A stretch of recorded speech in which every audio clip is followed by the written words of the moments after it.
এবার অন্য দেশের হয়ে ইরানে গুপ্তচর বৃত্তি করলেই হবে মৃত্যুদণ্ড, এমন আইন পাশ করল ইরান সরকার এবং সেই মৃত্যুদণ্ডের প্রক্রিয়া হবে ভয়ঙ্কর, যা বিশ্বে আগে কেউ কখনো দেখেনি।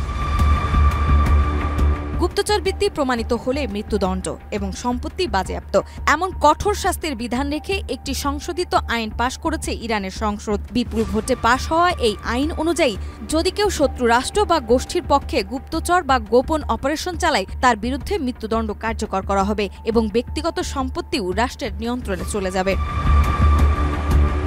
সংশোধিত আইনে সুপ্রিম ন্যাশনাল সিকিউরিটি কাউন্সিলকে শত্রু রাষ্ট্র বা গোষ্ঠী চিহ্নিত করার ক্ষমতা দেওয়া হয়েছে। ইতিমধ্যেই যুক্তরাষ্ট্র ও ইসরায়েলকে শত্রু রাষ্ট্র হিসেবে ঘোষণা করা হয়েছে, বাকি গোষ্ঠীগুলো চিহ্নিত করবে কাউন্সিল নিজে। লিলি হালাল বিউটি সোপ, বিএসটিআই কর্তৃক সনদপ্রাপ্ত দেশের প্রথম হালাল বিউটি সোপ, দীপ্তিময় উজ্জ্বল ত্বকের জন্য। আর মিনিস্ট্রি অব ইন্টেলিজেন্স দায়িত্বে থাকবে সেই শত্রু নেটওয়ার্ক শনাক্ত করার। আইনে উল্লেখ আছে, শত্রুর হয়ে কেউ যদি ভিডিও বা তথ্য প্রেরণ করে জাতীয় নিরাপত্তা বিঘ্নিত করার উদ্দেশ্যে, তবে সেটিও অপরাধ হিসেবে বিবেচিত হবে। এরপর কারাদণ্ড, সরকারি চাকরি ও জনসেবা নিষেধাজ্ঞায় শাস্তি রাখা হয়েছে।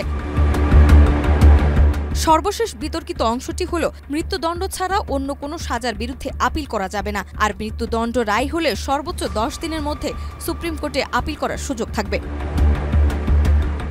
এই কঠোর আইন পাশ হয়েছে এমন এক সময় যখন ইরানের অভ্যন্তরে ইসরায়েলি গুপ্তচরের উপস্থিতি নিয়ে উদ্বেগ বাড়ছে।